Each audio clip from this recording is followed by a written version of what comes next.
Hello, my name is Fleetus Poston, and let's dive into Saturday morning coffee break, where this morning's topic is the CISO burnout epidemic. While security leadership is now a 2-year job, here's our Saturday morning reality. The average CISO tenure is 18 to 24 months, and it's not because they're getting promoted. Look at the CISO job postings on LinkedIn. Have you noticed anything?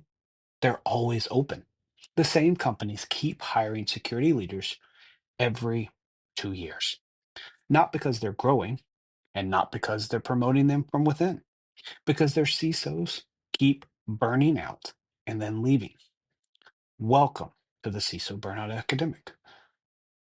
The open secret that everyone in security knows, but nobody wants to talk about, publicly at least. Security leadership has become a 2-year job, and the reasons why should terrify every board member and CEO.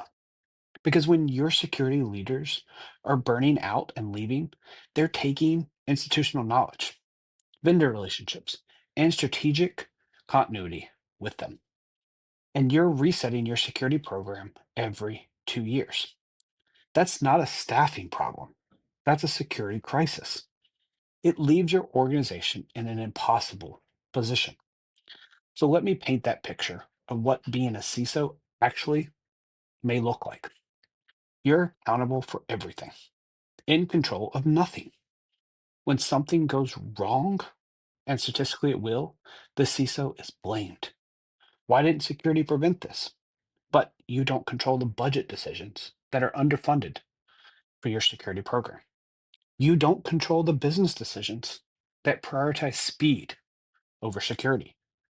You don't control the developer who's clicking on phishing links. You're given responsibility without authority. And when things go sideways, and they probably will, you'll be the scapegoat. You're always behind. The threat landscape evolves daily. New vulnerabilities are discovered constantly. Attackers innovate faster than our defenders. Your security team is perpetually undermanned and overworked. You start every day already behind. No matter how hard you work, the gap between where you are and where you need to be keeps growing. It's like running on a treadmill that keeps speeding up. We get known as the department of no. The business wants to move fast. Engineering wants to ship features. The sales team wants to close deals. And security is the team that says, wait, we need to review this, or this isn't secure enough. Thus, you're looked at as not a partner, but as an obstacle. And being the permanent roadblock is emotionally exhausting, even when you're right. And the pressure never stops for a CISO. Most executives can have a bad quarter and recover.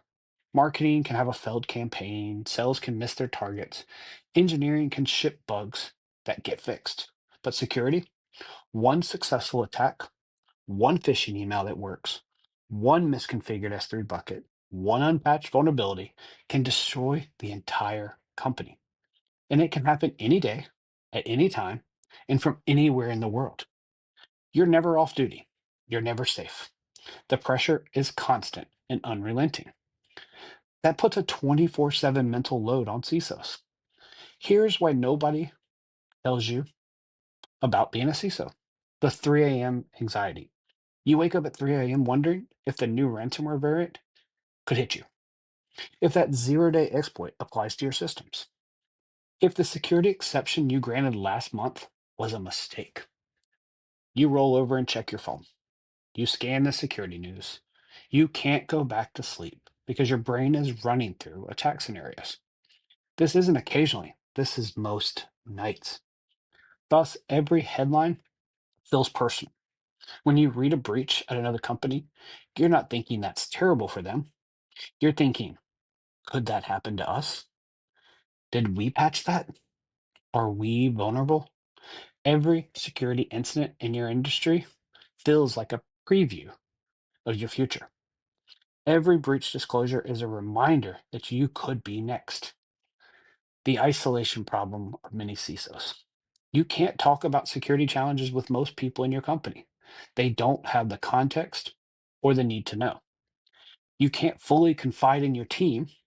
You're their leader, and they need you to protect their project confidence and project authority. You're carrying enormous stress with limited outlets to process it. That isolation will accelerate burnout. Many organizational dysfunctions impact the CISO, but here's what really burns them out. It's not the technical challenges. That's the dysfunction within inside of your organization. It's a board that doesn't understand. You present a critical security risk, and the board asks, what's the probability that will happen? You explain it's about impact and risk and not just probability. They push back. But has it happened yet? Risky question. When you try to explain why you need investment before something happens, you're meet with come back. When something doesn't happen, you're asked, why didn't you? When something does happen, you're asked, why didn't we prevent this? It's a win-less situation. Thus, we have budget battles. Marketing gets budget increases to drive growth. Your engineering gets resources to ship features. Security gets told, do more with less and be more strategic. You spend more time fighting for resources than actually improving your security posture. And when you finally get budget approved, it's 40% of what you actually needed. Now CISOs deal with talent war more than ever. We're competing with security talent that companies will pay 50% or more higher. Your open positions stay open for months. When you finally hire someone, they're poached within a year. You're trying to secure your organization while constantly rebuilding your team. It's exhausting. And let's not get started on the compliance theater. You need to pass that audit to close a deal. So security becomes about making auditors happy, not actually reducing your organization's risk. You spend your time managing compliance checkboxes while real threats go unaddressed. You know you're doing security theater, but the business demands the certifications. It's demoralizing to spend your career on things that don't actually improve security. So here's some breaking points. I've watched talented CISOs burn out. Here are the moments that break them. The breach they warned you about. They identified the risk. They requested budget to fix it. They were told, not this quarter. Then the breach happened. And they're asked, why didn't you prevent this? This is the moment many CISOs start updating that 8.5 by 11. The 50-hour work week that becomes a norm. It starts out as a temporary sprint, a critical project, an incident response, just for a few weeks. But there's always another critical project, or another incident, or another crisis. The 50-hour weeks become 60-hour weeks, the new norm for our CISOs. And one day you realize you haven't had a real weekend in months. You've missed your kids' soccer games. Your relationships are suffering. And you can't remember the last time you were not exhausted. It's a thankless grind for many of us. When security goes well, nobody notices. When something goes wrong, everyone blames us. We prevent dozens of incidents that nobody knows about. You successfully responded to attacks that get zero recognition. But the one phishing email that works becomes the defining story. After years of being thanked only when things go wrong, the motivation will run out. Recently, personal liability fears scare us. CISOs are increasingly facing personal liability when breaches happen. Criminal charges in some jurisdictions, civil lawsuits, personal financial risk. You're being asked to take personal legal risk for security decisions while being denied the resources and authority to actually manage those risks. At some point, the risk reward calculating stops making sense. Here's another one, the consequences that nobody wants to talk about. When CISO burn out and leave after a year and a half to 2 years, here's what's actually happening. There's a reset hit on your security program. The new CISO spends the next 6 months understanding what they have. They spend another 6 months developing their strategy. By month 12, they're just starting to implement changes. Then the burnout and they leave, and you start all over again. You're never building a foundation, you're constantly rebuilding a program. Institutional knowledge walks out the door with each and every CISO. Your CISO knows why certain security decisions were made. They know the history of the vulnerabilities. They know which vendors are reliable and which are not. They have relationships with the IR partners. When they leave, all that context is washed down the drain. So your security culture will suffer. Security culture takes years to build, 3, to be honest. And if our CISOs are leaving every 2, there's a lack of consistency in leadership and messaging. When your security leaders change every 2 years, you never build a culture. Employees learn that security priorities change with each new executive. So they stop taking your security seriously.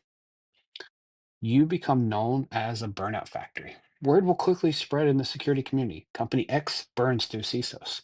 Good candidates start avoiding you. You're left hiring less experienced leaders or people who couldn't get jobs elsewhere.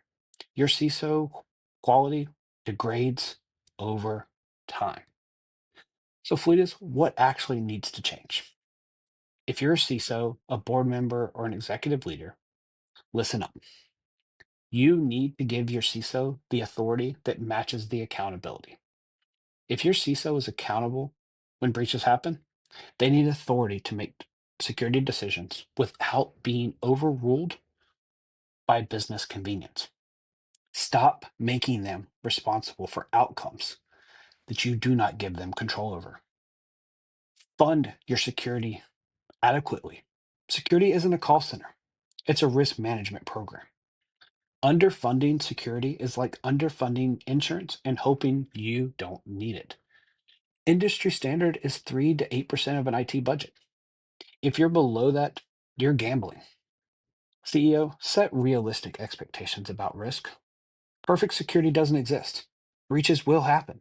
The question is whether you're managing risk intelligently, not whether you're eliminating it entirely. Stop treating every security incident as a CISO failure.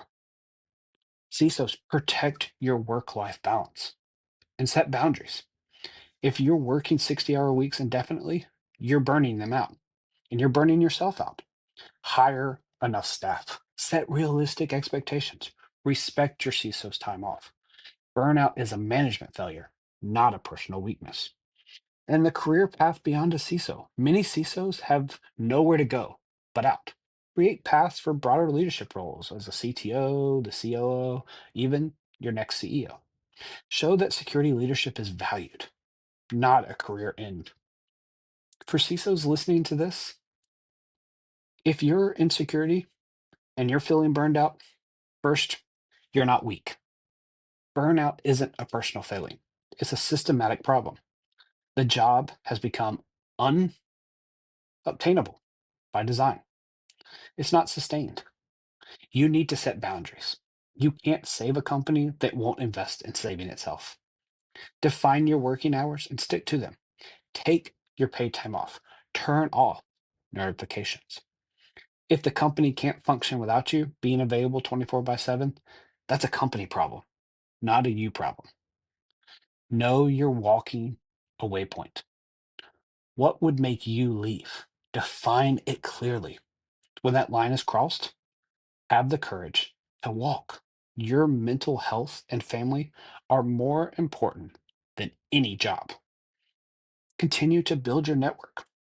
Other CISOs get it. Join CISO communities. Find mentors. Share the burden. You're not alone in this. So, the bottom line here, the CISO burnout epidemic isn't about weak leaders or difficult jobs. It's about an impossible role that organizations have created through systemic dysfunction. We've made security leadership a position of enormous accountability with insufficient authority, inadequate resources, constant pressure, and personal legal risk while offering minimal support. Then we wonder why people burn out and leave after 18 months. If you're an organization cycling through CISOs, the problem isn't that you keep hiring the wrong person.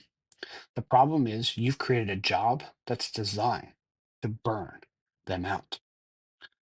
And until that changes, your security program will keep resetting every 2 years.